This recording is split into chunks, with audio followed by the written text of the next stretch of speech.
Hola a todos, ¿qué tal? Muy buenas, bienvenidos a una emisión más de el programa En Profundidad de Teletica.com, un espacio que, como su nombre lo dice, se dedica a analizar temas del ámbito nacional o internacional en profundidad. Mi nombre es Rodolfo González, soy el director de Teletica.com y hoy vamos a hablar un tema que estoy seguro va a ser del interés de muchos de ustedes que tienen pues dedica un valioso tiempo en conversar y en participar inclusive virtualmente en conversaciones que tenemos en nuestras redes sociales cada vez que tocamos un tema como este.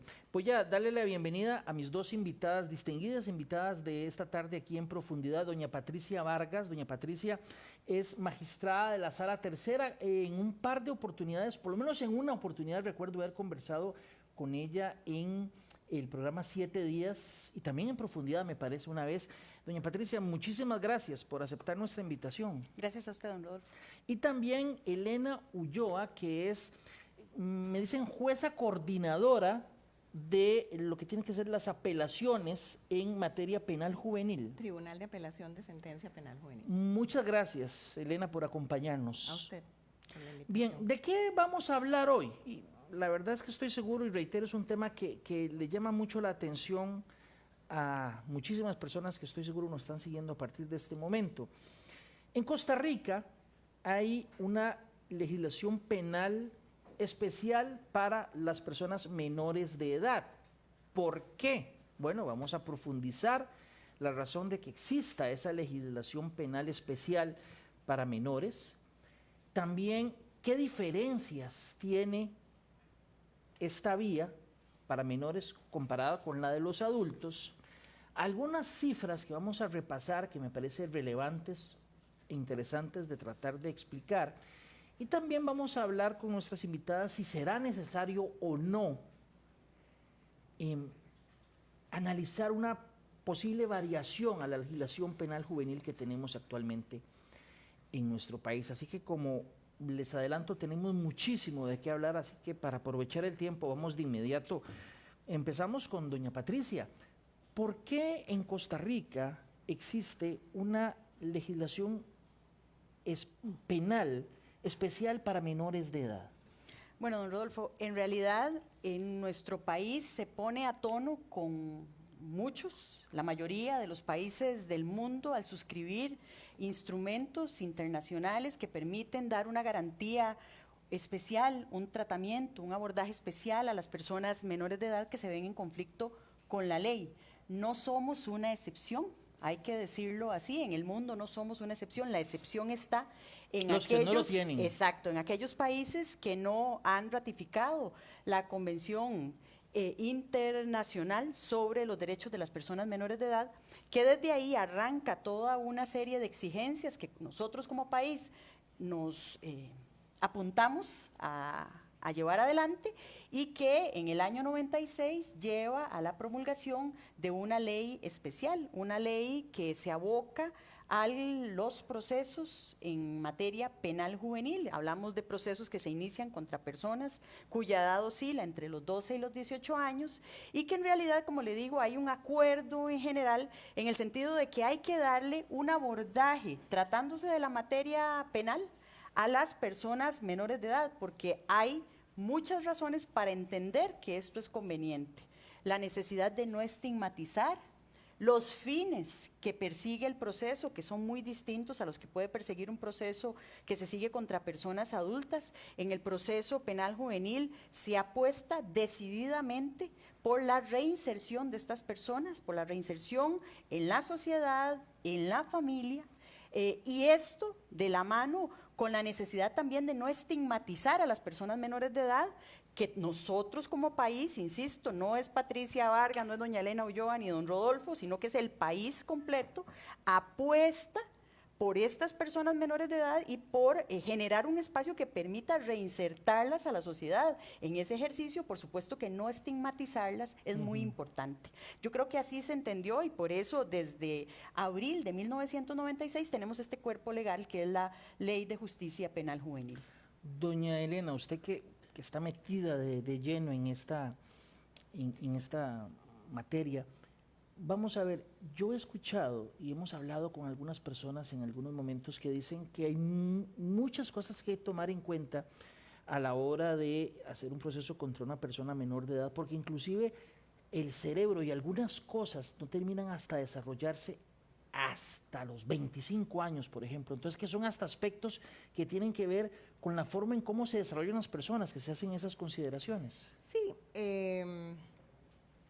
la Convención sobre los Derechos del Niño, que es el marco convencional que regula, digamos, por qué tenemos una ley especializada, esta normativa internacional apuesta por responsabilizar a las personas menores de edad de cierto rango de edad, digamos, hasta los 18 años. Las personas menores de edad se consideran desde los 0 hasta los 18 años menores de edad.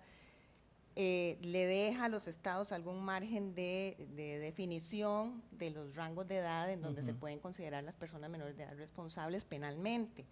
En Costa Rica la edad es de las más bajas, de los 12 a los 18 años se consideran personas que pueden ser responsabilizadas penalmente por conductas sancionadas en la ley y de manera especializada, ¿verdad? Entonces, ¿por qué los 12 años? Bueno, hay otras legislaciones que lo tienen en los 14, en los 16, por ejemplo, a nivel latinoamericano. Costa Rica lo fijó en los 12, que es como el límite mínimo aceptado por la Convención. Entonces, de los 12 a los 18, las personas que cometan delitos pueden ser sancionadas con la Ley de Justicia Penal Juvenil. Pero sancionadas es la palabra, no es pueden ser sometidas al proceso penal juvenil. ¿Y por qué el proceso penal juvenil es distinto? Bueno, porque la Convención marca un antes y un después de un cambio de paradigma o de sistema.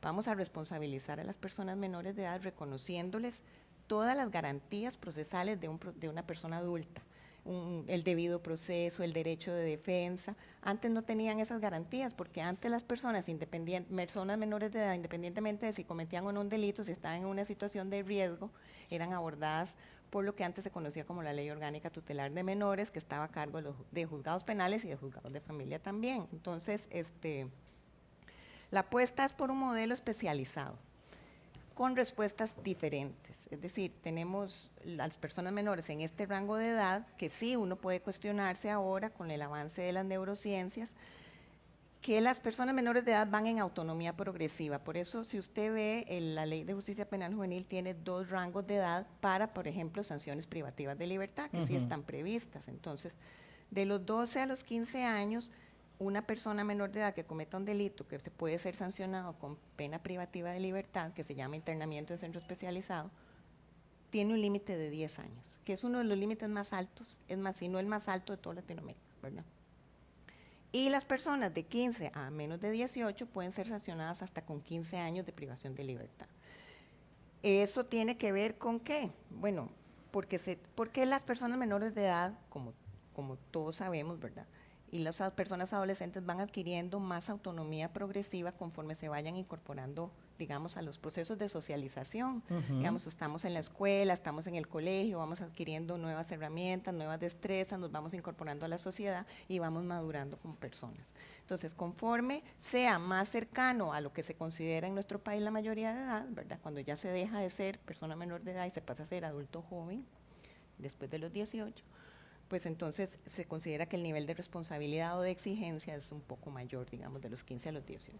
A pesar de que la neurociencia, como lo dice usted, ahora está cuestionando esos paradigmas de madurez, que son, digamos, son parámetros, digamos, estandarizados, que están siendo ahora objeto de cuestionamiento, porque se dice que la corteza prefrontal, donde se toman, digamos, en la parte del cerebro donde se toman las decisiones y se emiten los juicios para tomar decisiones, no se termina de madurar sino hasta los 24, 25 años. Entonces, todavía incluso, debo decirle antes de que se me olvide, que hay otra convención, que es la Convención Iberoamericana de los Derechos de las Personas Jóvenes, que señala y sugiere que a las personas adultas jóvenes, digamos, porque es un límite muy arbitrario, digamos, 18 años y al 18 años y un día ya se considera adulto.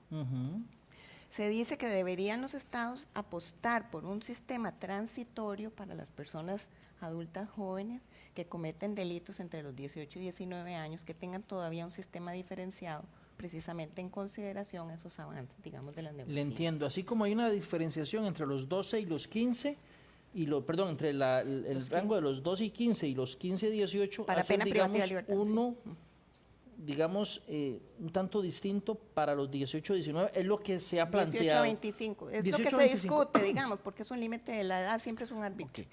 Vean qué interesante. Ya tengo algunos comentarios. Voy a leer y vamos a tratar de plantear algunos de esos temas durante la conversación.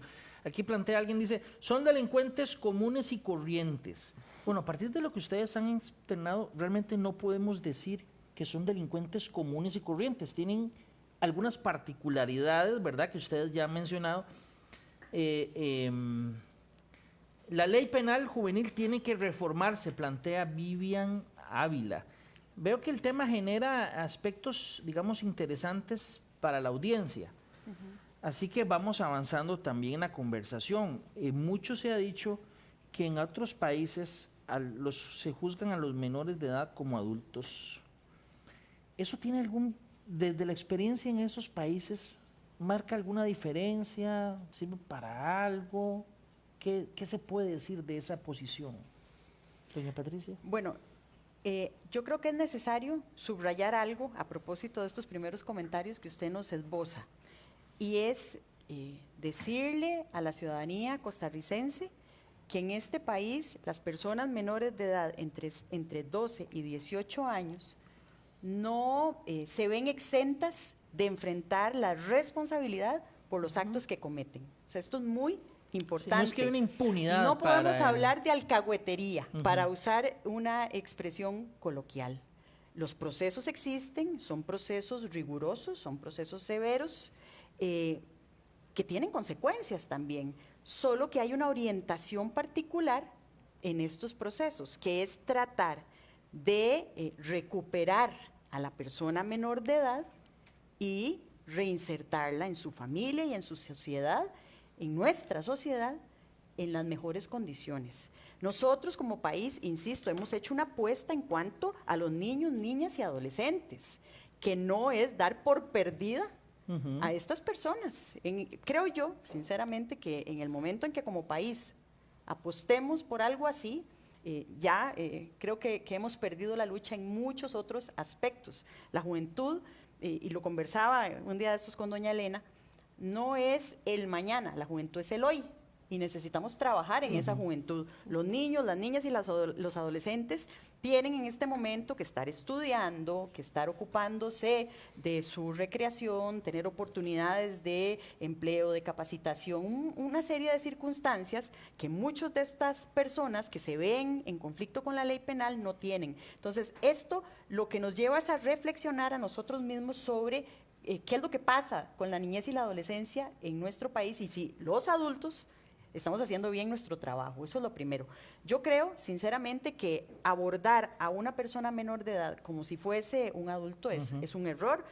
Afortunadamente, nosotros ese dilema no lo tenemos porque tenemos normativa internacional que en eso es rigurosa, como le digo, es excepcional más bien que haya países que apuesten por algo distinto. Pero mucha gente, digamos, comprendo que eso no se puede hacer, no solo porque está en nuestra legislación, sino porque los convenios, que también son parte de todo lo que, digamos, está en nuestro ordenamiento, también lo establece. Pero con mucha frecuencia cuando se da algún hecho, la gente pide precisamente, hay un sector de la población que pide eso. Pero yo, y aquí incorporo a doña Elena, yo siempre he pensado, pongo el ejemplo puntual, de los 15 a los 18, lo máximo son 15 años, ¿verdad? Sí, señor. Usted puede decir, no, vamos a ponerlo a 10 años más, que yo no creo que eso sea un motivo para que alguien dice, no, es que antes me metían 15 años y ahora me meten 25, mejor no lo... Yo no creo que la pena realmente, y me gustaría escuchar qué piensa usted, doña Elena, sea realmente el motivo que frene un fenómeno como el que estamos hablando. Esa es una discusión del sistema penal en general, digamos.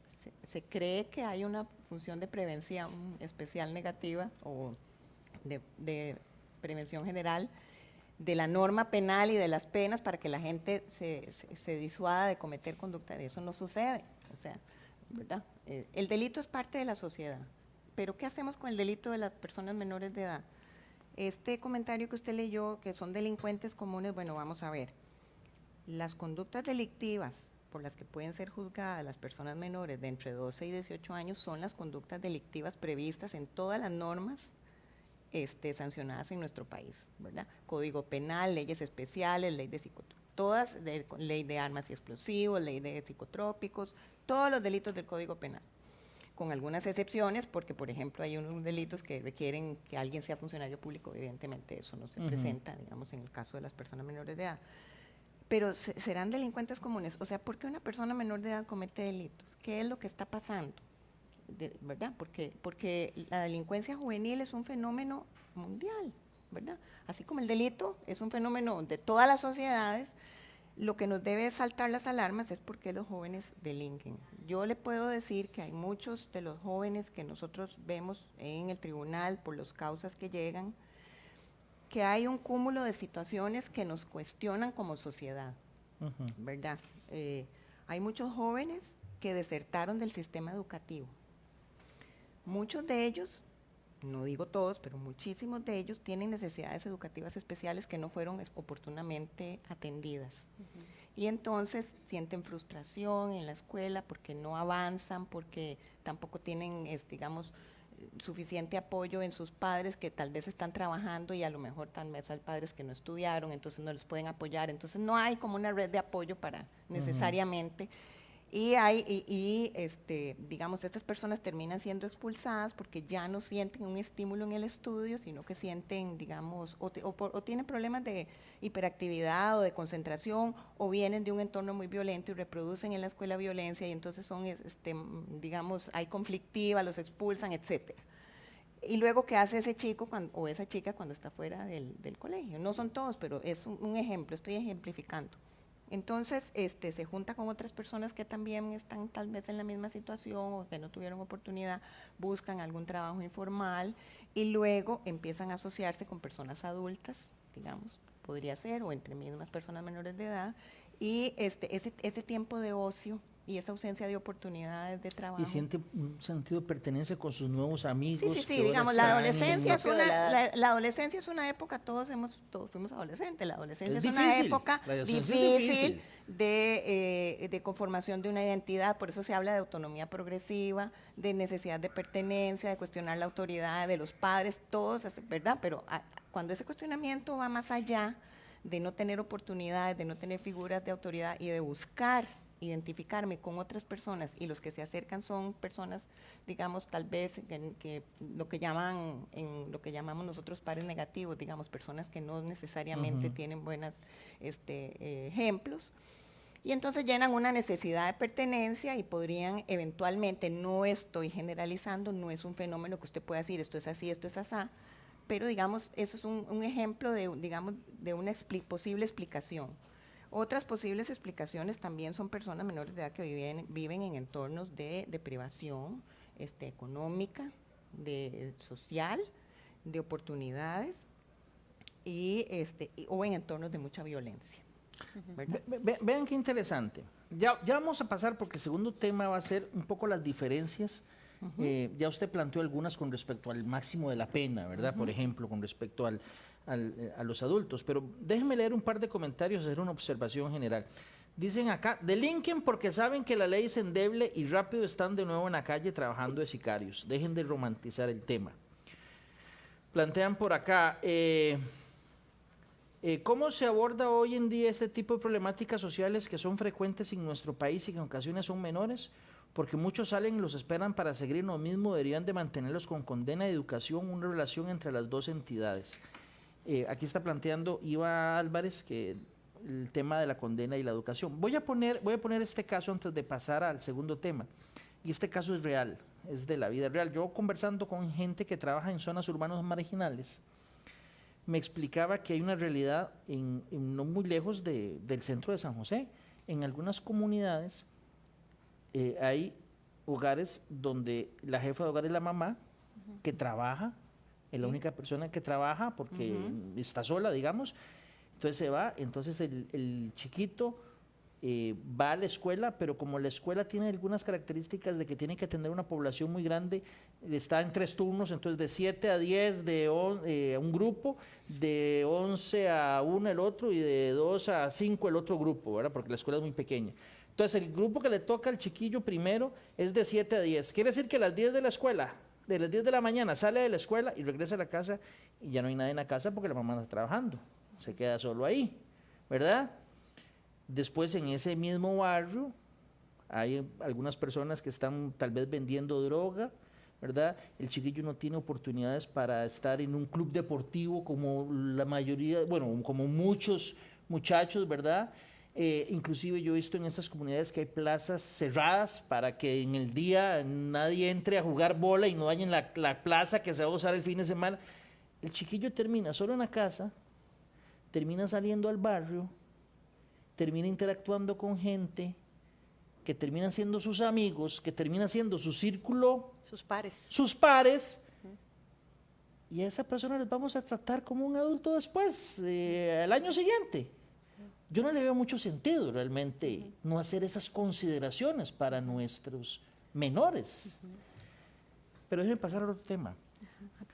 ¿Qué diferencias podemos notar entre la legislación penal juvenil y la de los adultos? Ya usted mencionó una, pero ¿qué otras podemos mencionar?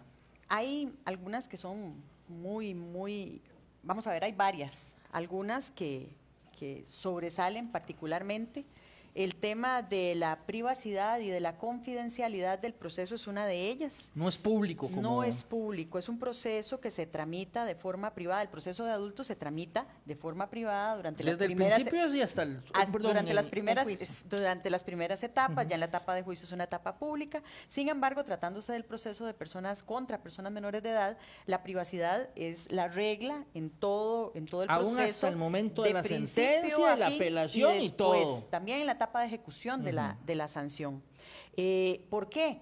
Porque, insisto, tenemos una necesidad de preservar la identidad, la imagen de la persona menor de edad. De hecho, existe una prohibición expresa para difundir esos datos, para evitar la estigmatización de esta persona. Si queremos recuperarla y reinsertarla a la sociedad, si queremos que se adapte de nuevo al normal funcionamiento de las cosas, y es que podemos decirlo de esta manera, pues evidentemente que no puede, digamos, ser expuesta públicamente.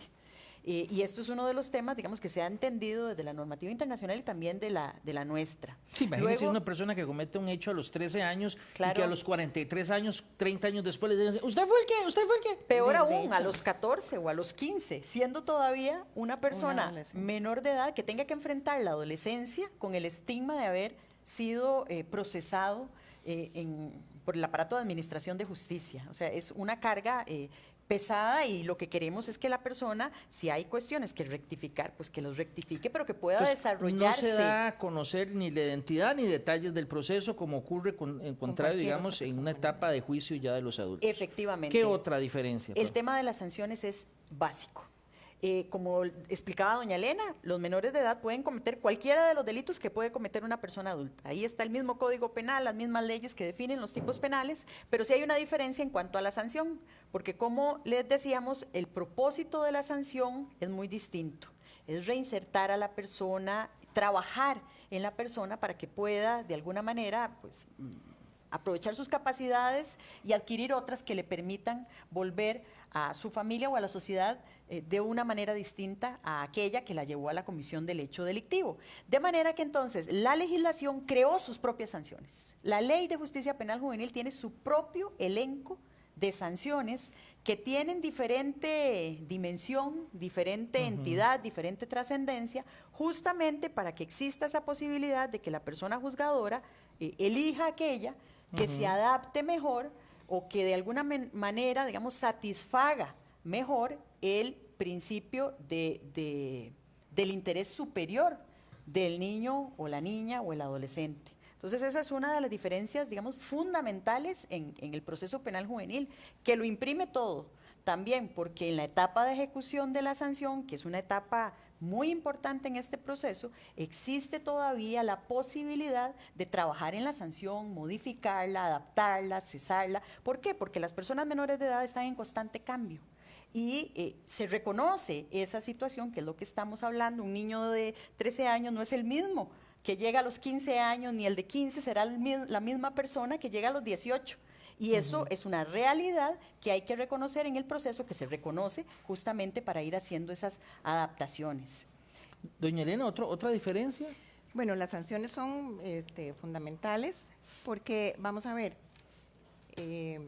hay no solo las sanciones, sino soluciones alternativas. O sea, hay una serie, un elenco que es por lo que apuesta el artículo, digamos, 40 de la Convención sobre los Derechos del Niño, que es el que diseña, bueno, qué debe de tener una justicia para los niños, niñas y adolescentes, la justicia juvenil. Primero, órganos especializados no solo jurisdiccionales, sino plataforma administrativa, servicios estatales especializados para tratar a las personas menores de edad, y desde luego, cuando es la sanción privativa de libertad, que es la última ratio, así lo dice expresamente, es la última de las alternativas, porque sí dice que la sanción debe guardar proporcionalidad con las características del hecho y con las de la persona menor de edad. Pero a diferencia de la individualización, digamos, toda sanción siempre debe ser individualizada a la persona, tanto en adultos como en personas menores de edad. Pero en personas menores de edad, no es que el delito no sea importante, pero el centro de la respuesta es la persona menor de edad, digamos. ¿Qué quieren las soluciones alternas? Ya las conocen, están previstas también. La Ley de Justicia Penal Juvenil se aprobó primero que el Código Procesal Penal, entonces era pionero en decir, por ejemplo, la suspensión del proceso a prueba, una conciliación, y ahora, posteriormente, con la reciente aprobación de justicia restaurativa, que es una forma de... O sea, empezó primero por ese lado.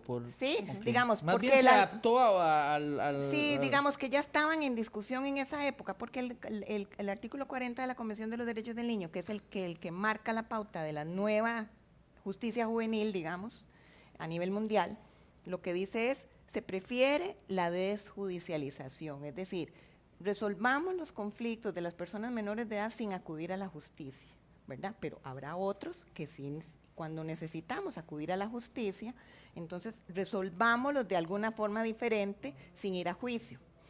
Puede ser la conciliación o la suspensión del proceso a prueba, que es decir, darle un cumplimiento de una serie de condiciones que son iguales más o menos a algunas sanciones que se llaman órdenes de orientación y supervisión. Si las cumple, el proceso se cierra. Si no las cumple, se revoca y seguimos para juicio. Y también está la otra alternativa, que es ir al juicio. Si vamos a un juicio y se declara a la persona menor responsable de un delito, entonces tenemos un gran catálogo de sanciones, ¿verdad? Para poder imponer a una persona menor de edad una sanción privativa de libertad, de esas que yo le dije, que son de 10 años o de 15, el delito en materia ordinaria, digamos el delito, cualquier delito, tiene que tener una pena prevista de 6 años o más. Entonces, si te estamos hablando de delitos que no llegan ni siquiera a los 6 años, no se puede... Una sanción alta también para los adultos. Exacto, o sea, que sea mayor de 6 años. Entonces, digamos, ahí están los robos agravados, para decirle una privación de libertad agravada, una violación, un homicidio, etcétera, ¿verdad? Esos delitos que tienen una pena alta de infracción a la ley de psicotrópicos, venta de drogas, 8 años, ¿verdad? Más o menos. Si los delitos no tienen una pena de 6 años o menos, entonces yo necesariamente tengo que acudir al catálogo de otras sanciones diferentes, ¿verdad? Entonces, no es que no hay una respuesta.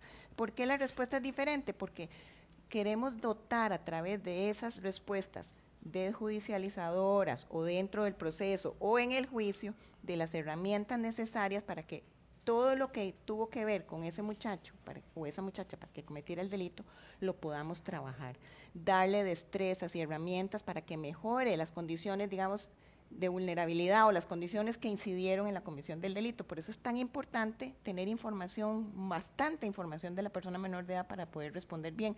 No es poca cosa, o sea, no es que el proceso penal juvenil es como una cosa menor o no, es que, y además se requieren bastantes recursos para poder responder en forma adecuada. Y los muchachos que están en privación de libertad, que es muy importante, que yo lo quiero decir antes de que se me olvide, digamos, la sanción privativa de libertad es privativa de libertad, ¿verdad? También hay arresto domiciliario, como en los adultos, sin seguimiento electrónico, eso lo podemos ver después, pero digamos, en la sanción privativa de libertad, el plan de ejecución individual que se hace de cada persona, como se hace en adultos, pero en las personas menores de edad, tiene ejes fundamentales en la educación, en el apoyo terapéutico, psicológico, si lo necesitan.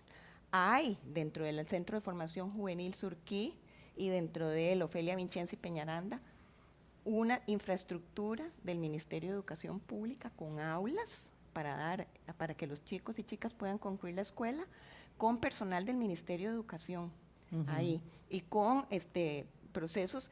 Incluso hay un chico que ganó la feria científica a nivel nacional, que estaba privado de libertad en el Centro de Formación Juvenil Surquí. Para que usted vea. Entonces, recientemente. No, eso fue hace como 3 o 4 años. Muy interesante. Vea, ya voy a decirle a nuestro productor Víctor Miranda que ya casi nos presente la primera de las imágenes.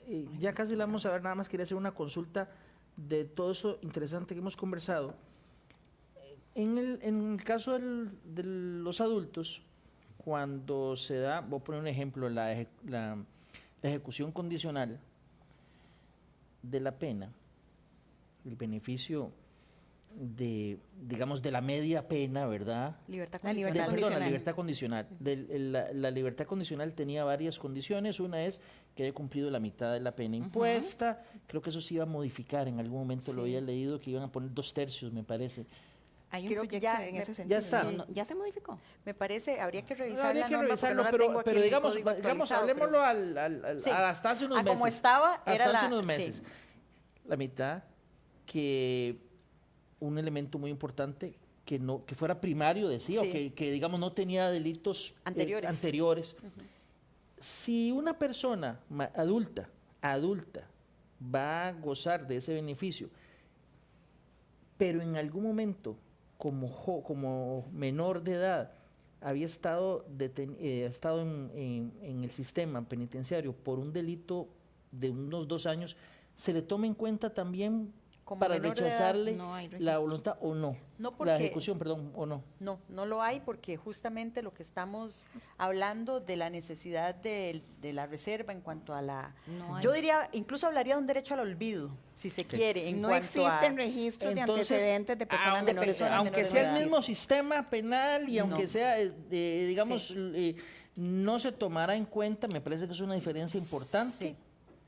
Si el hecho que podría echar al traste esa libertad condicional es una condena que tú, mientras era menor de edad, no aplica para Para adultos, para un el proceso ya adulto. no, no señor. Listo, perfecto. Bien.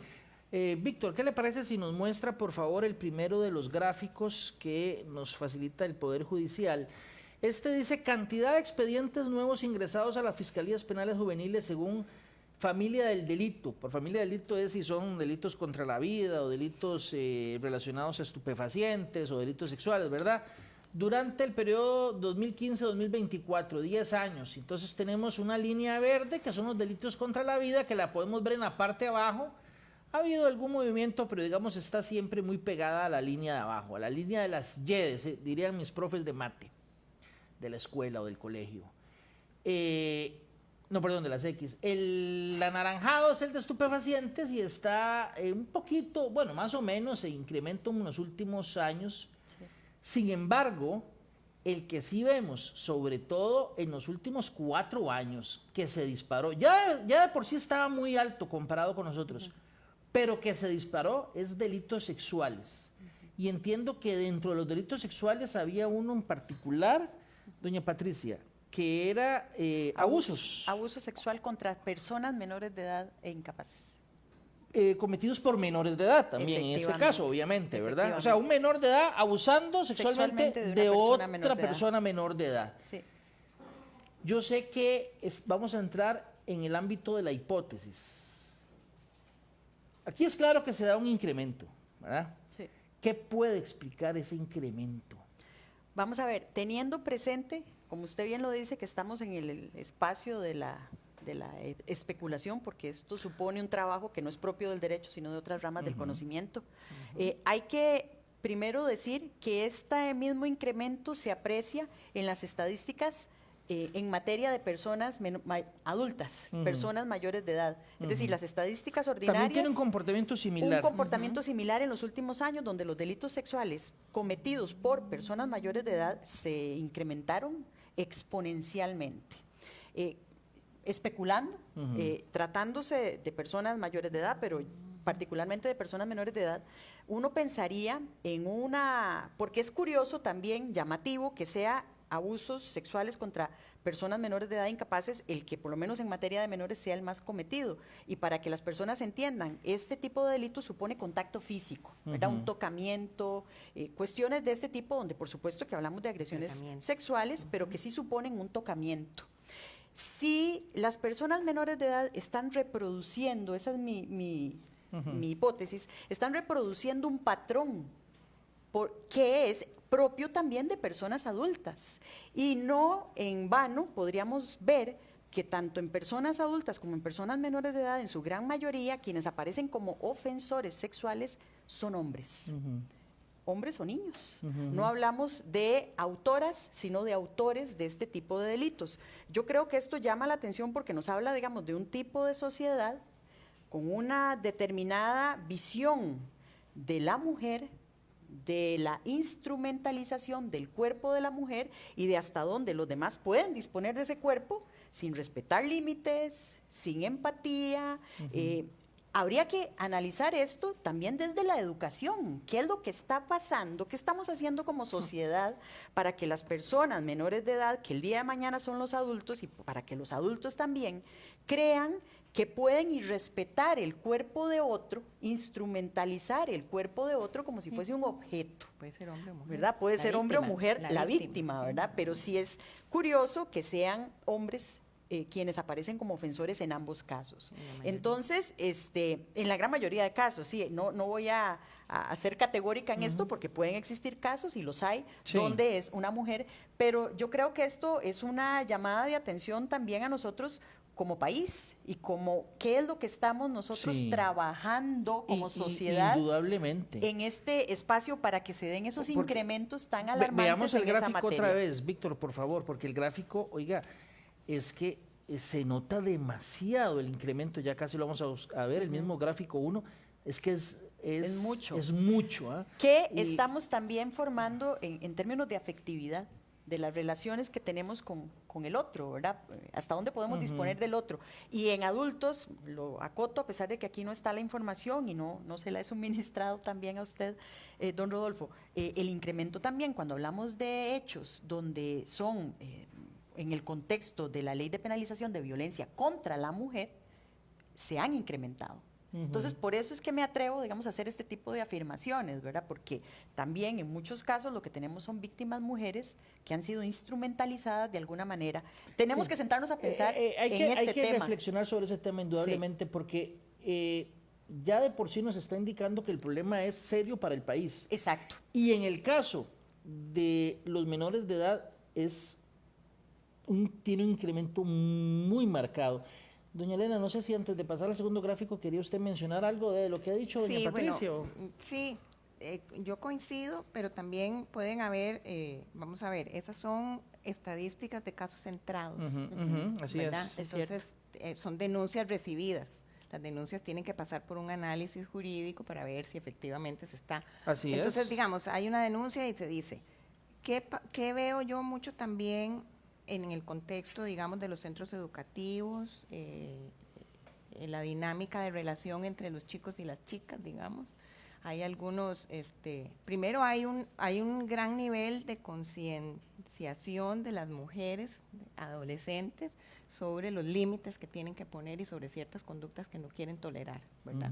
Entonces, hay mayor información para que se sientan con libertad de ir a denunciar, que un acercamiento de un compañero, de una compañera o de un compañero en un contexto de clase o de un gimnasio, lo que sea, no es correcto, o lo sienten como una agresión. Eso es una, digamos, ¿por qué? Porque hay que trabajar en mejorar la relación y la afectividad de forma sana, manejar la sexualidad sana. Pero también hay podría haber mucho, me atrevo a hipotetizar, digamos, por ejemplo, que hay un gran tabú sobre la sexualidad y los contactos sexuales entre las personas menores de edad. Digamos, en las convenciones internacionales, en la Convención sobre los Derechos del Niño y la Iberoamericana de los Derechos de las Personas Jóvenes, se reconoce el derecho a la sexualidad sana, ¿verdad? El derecho a disfrutar de la sexualidad. Entonces, digamos, muchas de estas denuncias podrían ser, no estoy diciendo, no conozco eso es claro. Podrían ser padres que están temiendo, digamos, o quieren irrumpir en una relación que no les parece y entonces consideran que se ha dado algún tipo de abuso, de agresión, y entonces denuncian. Ahí Podría haber un margen de eso, porque vea usted que son 3.667, creo, el número Sí, es altísimo. más elevado. Sí. Entonces, después deberíamos ver que muchas de estas cosas se pueden resolver por una salida alterna, que era las que yo le llamaba a usted, digamos, un programa para tratar o de abordar a las personas digamos, a las personas presuntas ofensoras con un tratamiento para mejorar su sexualidad, tener una sexualidad sana. Un programa que, por cierto, valga decir que se llamaba Programa de Afectividad, de Tratamiento de Conductas Sexuales Abusivas, que la Sala Constitucional había ordenado crear a la Caja Costarricense del Seguro Social, y en este momento el programa no se está dando, porque dicen que no les corresponde. Pero entonces, vamos a ver, y bueno, 3.667 denuncias, eso es una tarea como para sociología, análisis de criminalidad. Vamos a ver muy rápidamente el segundo cuadro, que realmente,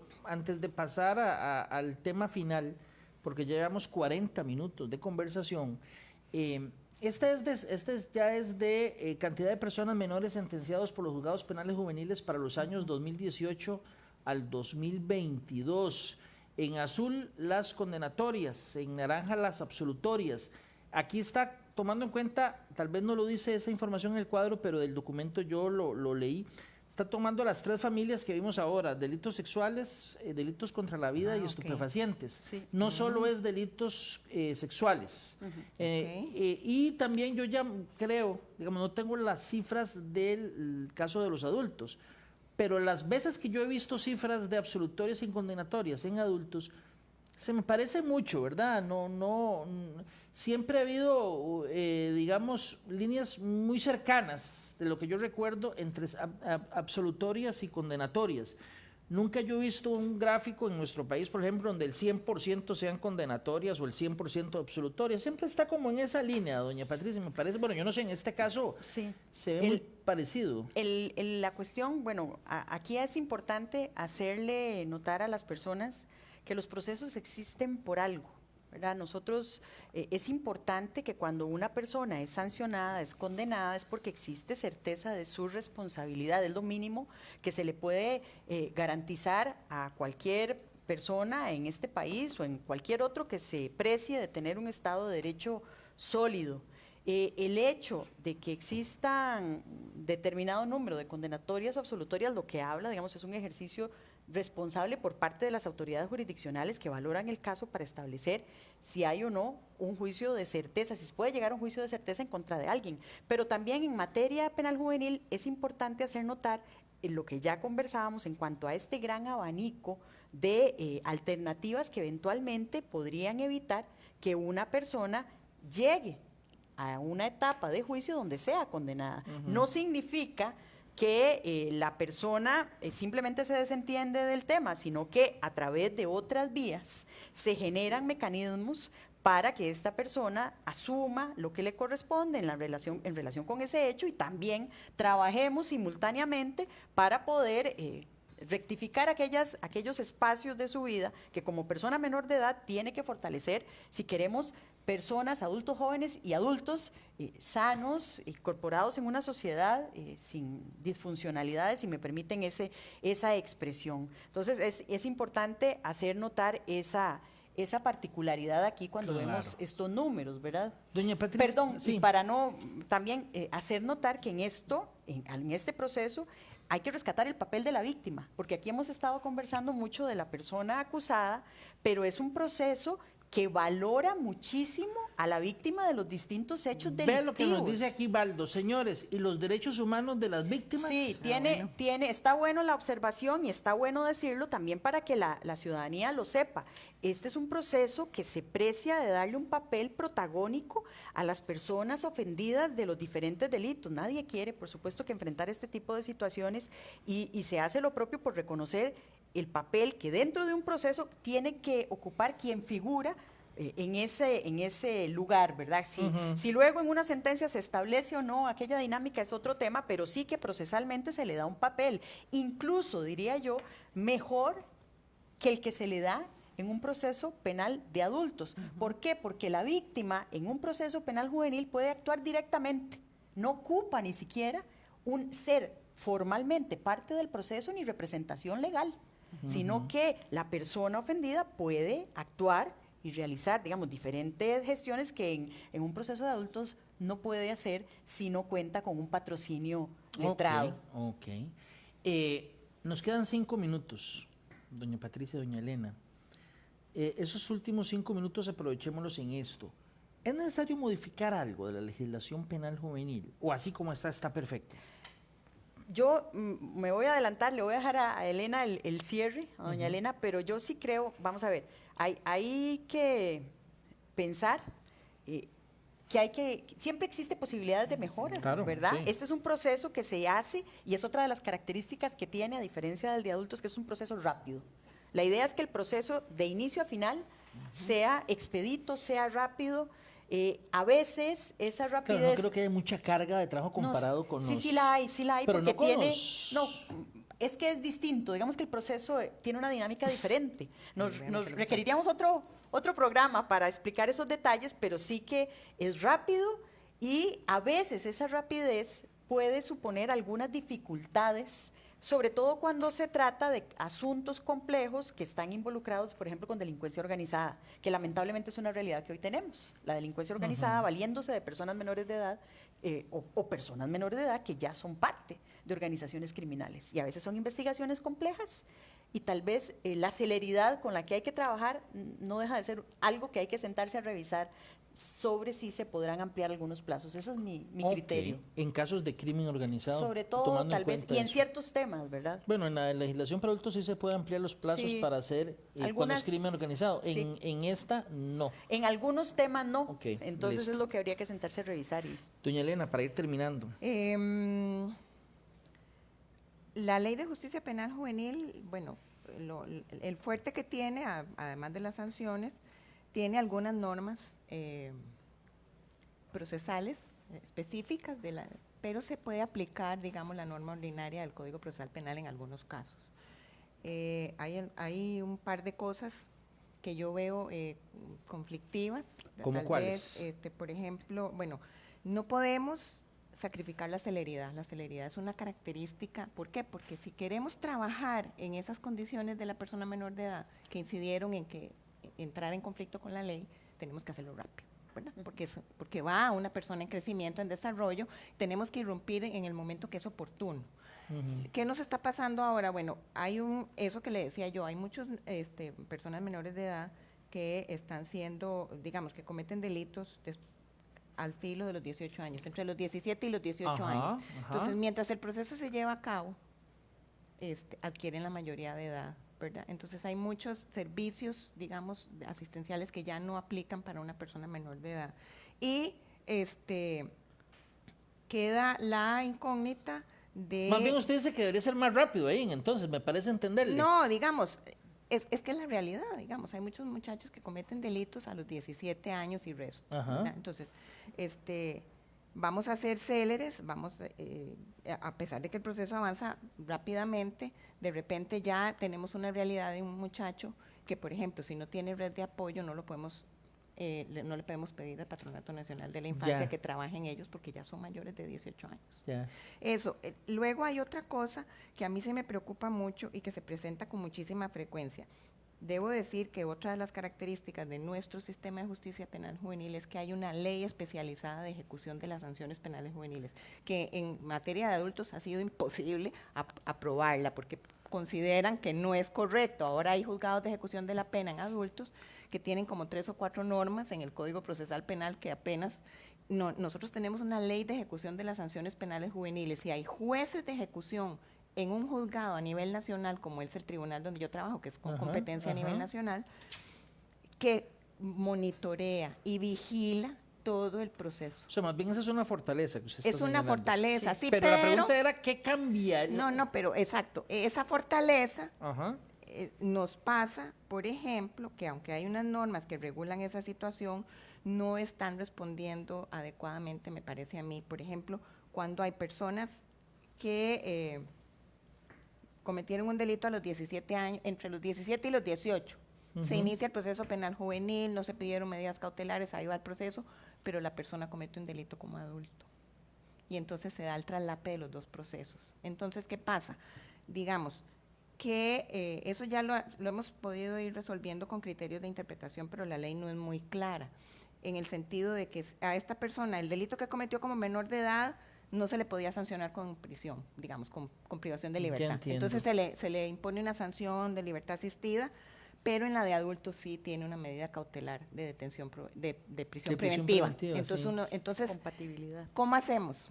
¿Verdad? Se ha dicho que son incompatibles una sanción privativa de libertad de adultos con un abordaje socioeducativo para una persona menor de edad. Nosotros hemos dicho que sí se puede, que el Estado puede Sí, pero dar. es que en el segundo escenario sí se comete el delito como adulto. Sí, pero hay un delito cometido antes. Sí. ¿Me entiende? Esos son, Es digamos, complicado, desafíos de la es- realidad que tal vez las normas no lo pueden resolver, pero sí hay que tenerlos presentes, digamos, hay que tenerlos presentes. Como posibilidades de mejora. Y luego oportunidades que hay de otra mejora. cosa que sí es un vacío legal, que eso da para otro programa, que son las Ajá. medidas de seguridad para personas inimputables, penales juveniles, digamos, personas no que no está tienen regulado. capacidad de culpabilidad entre los 12 y los...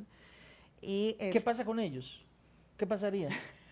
Es que hay muchos temas, ese uno, que Ese es se un ha tema que da para otro resuelto programa. jurisprudencialmente porque existe un vacío legal. Pero ¿cómo en se ha mate- hecho, digamos? Jurisprudencialmente, Sí, claro, por, pero como- por mayoría se ha entendido, pero con votos Ajá. divididos, que aplican las medidas de seguridad para personas menores de edad. el Tribunal de Apelación de Sentencia Penal Juvenil considera prácticamente con el voto, somos 6, 5 consideramos que no, la sala penal. La sala igual, con votos salvados de algunos, entre quienes me incluyo, compartimos ese criterio, pero es un tema de orden legal Claro. según nuestro modo de ver. Les agradezco a ambas. Nada más leo, auxiliadora Chávez, expedientes duran proceso 15 años. No. No, En materia penal juvenil, en no. penal juvenil no creo. no sé si Debe estar hablando de los de adultos, puede ser que quizá. esté hablando en promedio, digamos, yo sé que no se pueden sacar promedios así tan a la ligera, pero más o menos cuánto dura un proceso Un para proceso. llevar a Si está la a persona sentencia. menor de edad privada de libertad, hay un artículo que habla de máxima celeridad. Entonces, los plazos de detención provisional son muy cortos. 3 meses de prórroga y O sea, en un año, Así, más o menos. en un ya año. Un año. en privación de libertad. ¿Y en los otros? en los otros puede andar parecido porque si se resuelven anticipadamente, entonces la solución es más fácil, solo que hay que darle seguimiento, ¿verdad? Ujú. Les agradezco a ambas que nos acompañaran aquí en profundidad para analizar este tema, de verdad. Gracias. Muchas gracias a usted por la invitación. Hablamos 53 minutos, tamaño poco, tiempo, no ¿verdad se que sí? sintió. Y a ustedes muchas gracias por acompañarnos. Si Dios lo permite, los esperamos en una próxima entrega. Hasta entonces.